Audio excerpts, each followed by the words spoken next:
So what is this interview for exactly? Yeah, it's from the my YouTube channel that I launched months ago Okay. called Let's Okay. EDU. Okay, that's what I thought. That's what I thought. Okay, my name is Alyssa Bradley, and my alumni is California Baptist University, both my undergrad and my master's program.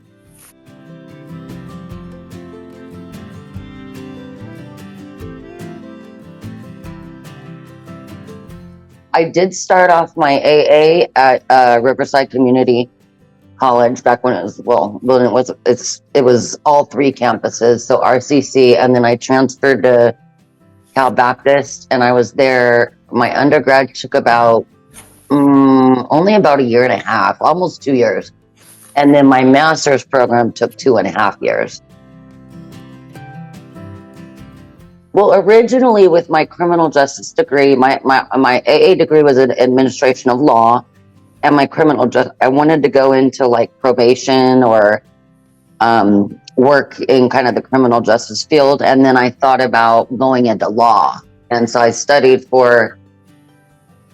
wanted to work with people. I just knew I wanted to work with people. And then I found the counseling program, and it just led me right there. Law to me, I think it was just too much stuff that I didn't agree with how laws were going. And I felt like I was the needle in a haystack when it was coming to that. And I was later in life, I was raising a family. So it was very time consuming. So I transferred over to the counseling psych program.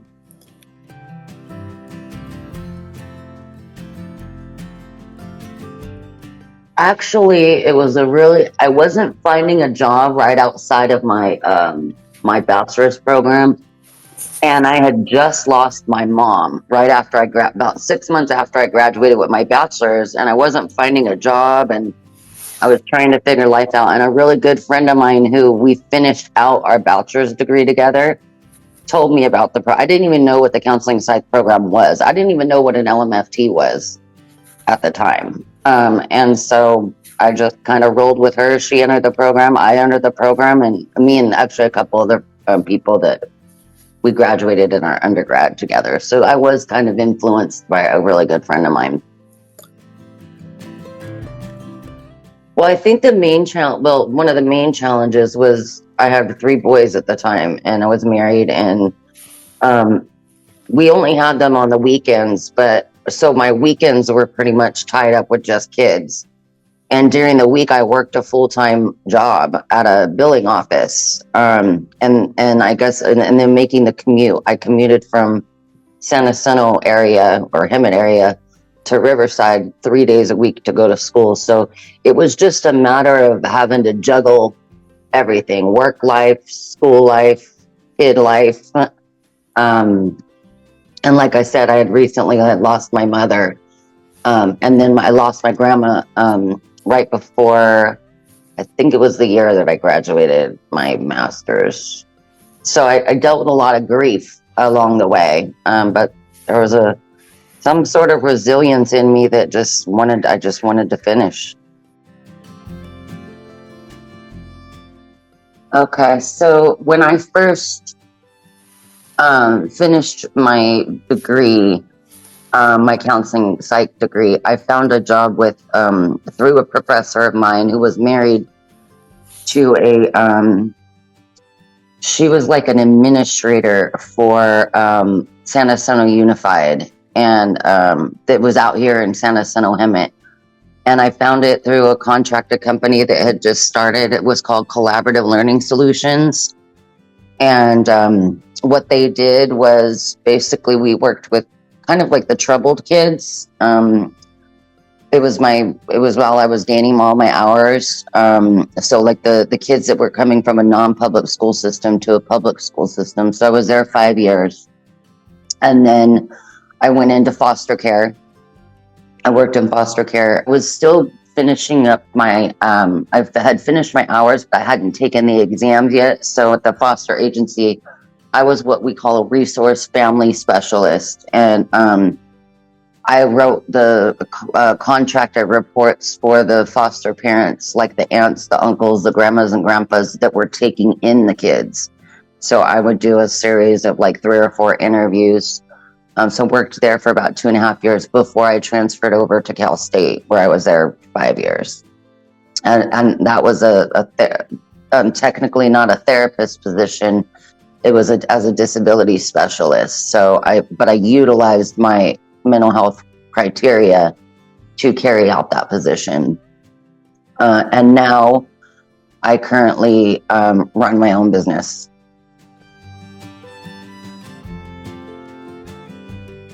Yeah, so I still have to keep up and maintain my LMFT degree licensure, so that I renew just every 2 years, and then continue to do the continuing education credits.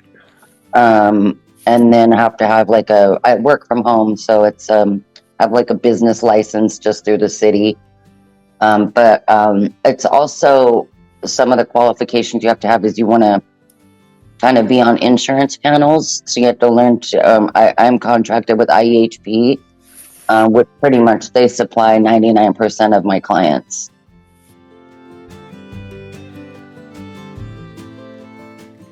It's all virtual. It's all virtual. Sometimes I have clients that go on camera. Sometimes I have clients that just want phone sessions. Some are on or off camera. So I prefer working from home and working for myself. I have a biller that does all my billing for me, so that takes a little load off of me. I'm pretty much like a full-time therapist here, almost to the point where I can't even take new clients right now because I'm so busy.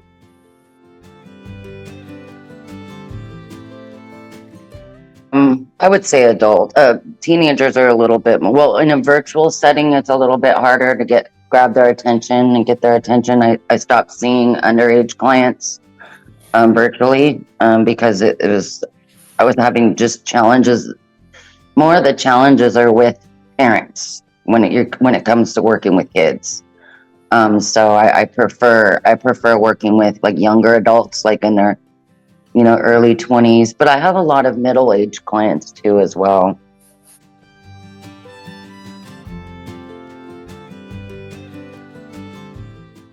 Let's see. I would say with the challenges that I have with clients, like ethical wise, I think the hardest challenge is setting, well, you have to have really good boundaries, because a lot of times I have a special HIPAA compliant line that I allow them to send me like journal entries, or if they're having an emergency, if they want to just vent about something that they want to bring into session. So I'm just making sure that those boundaries are set, that I'm not always responding to them, because I have to, I want to keep the boundaries kind of tight, to where I don't feel like overworked, or that I'm paying too much attention to their messages coming and going, rather than really focused on that when we're in session.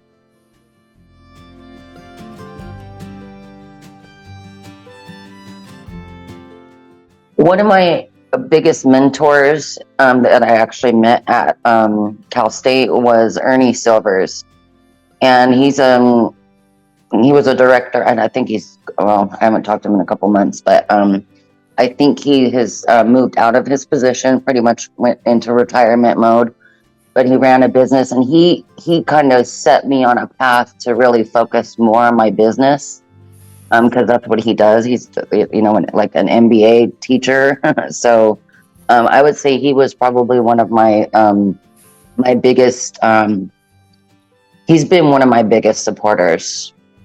So he's been very vital in helping me kind of move towards and motivate me, to continue on this path.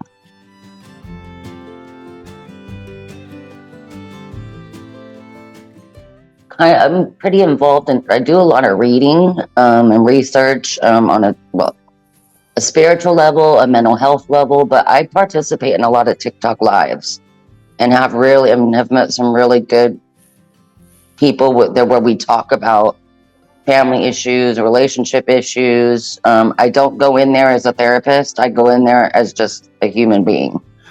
And I enjoy those conversations. So I participate in those. I am working on a podcast right now that I'm trying to create. It's just finding all the time and kind of building it. So those things typically still interest me. Just conversations, communication, and then, like I said, a lot of reading. I do like to do a lot of research when it comes to things. So I'm constantly just seeking knowledge. Understood. And just to add to that comment, over time, I'm pretty sure it was COVID where I first learned about TikTok. I didn't knew at that time until at first I thought it was just videos of people doing sketches to challenges to memes. But over time, it's either these people, these influencers, to the behind off ghost influencers. What I mean behind off ghost is like they reshare or duplicate a famous quote by somebody, but adding like a animation slide, if that makes sense. Yeah, I don't create a lot of content. I'm more involved in the actual live. Like I go in the box. I have done a couple of my own lives. Content is just something that I've just never been like. My content is usually spiritual. Like I'll post a Bible verse or like you said, a quote, or like in the beginning, it was me and my dog or my dog. So I don't have a lot of content itself, but I participate in a lot of other people's content. Gotcha. And that's something that most of the young adults, including the generation of adults like me, that are getting more grasp attention when we go to these TikToks, to the Instagram, or to the Twitter/X, where we see these videos. Like when we feel good or if we feel down, it's just those videos, these caption videos that like, whoa, like of course we heard these quotes from somebody, but those are just like in our habitual radar. Like we need to keep going. And I think your generation, the younger generation, is just a little bit more. Like my husband is a tech guy. He's an IT guy.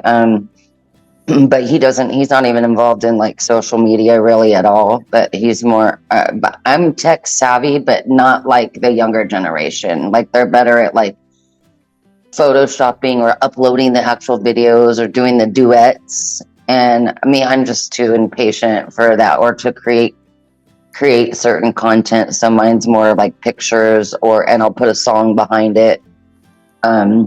So I think I'm not as that's not really my creative side. So, and because sometimes it frustrates me. I give props to those who totally get the whole like functioning of it, I guess.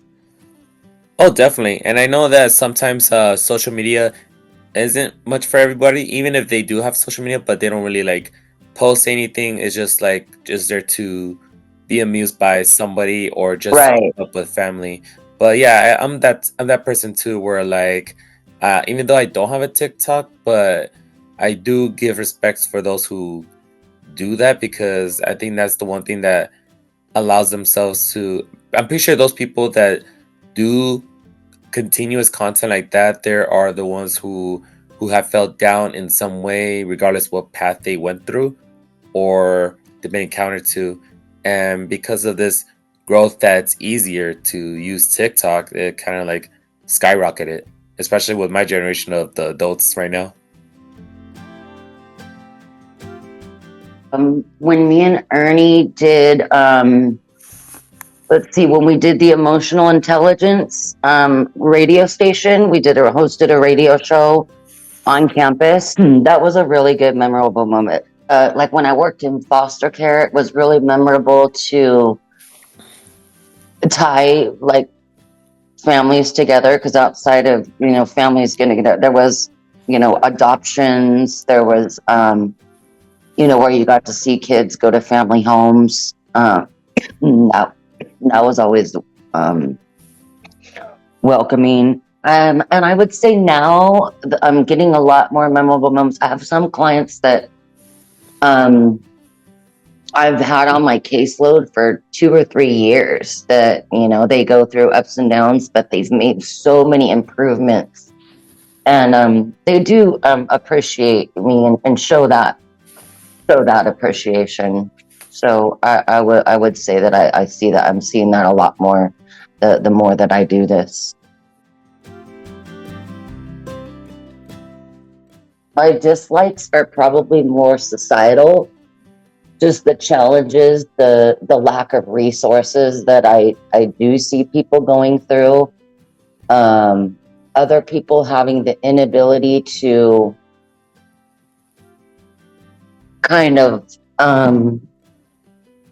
meet people where they're at and not judge them so much for what they went through and their experiences. I would say people who my dislikes are more people who are just biased and again societal. Like I said, we as a society it's just there's constant drama all day. So and I see that come with my clients. So I think the dislikes would be like our governmental system, societal, is a big challenge because I see the depths of trauma that it creates. I would say that's probably because I know it's more generalized because I could get a lot deeper, but yeah, that would probably be my biggest overall general idea of what I dislike. Aside from the podcast, I'm hoping that as I continue to grow and kind of move forward, I would like to do some more um, get into like public speaking, um, and have kind of reminds me of back in the day when we used to have assemblies at school, and they were usually more meaningful. They would talk about bullying or talk about challenges or just stuff that was relatable to the challenges that kids go through or the educational system goes through. I want to see myself more on a life coach thing, but more from a community base. And I do have aspirations of one day having my own actual office and hire. Right now I want to work to actually start hiring therapists, but there's just a lot of liabilities and stuff that come with it that I'm trying to get educated and know exactly what I need to do. But yeah, I do have a couple goals in the future.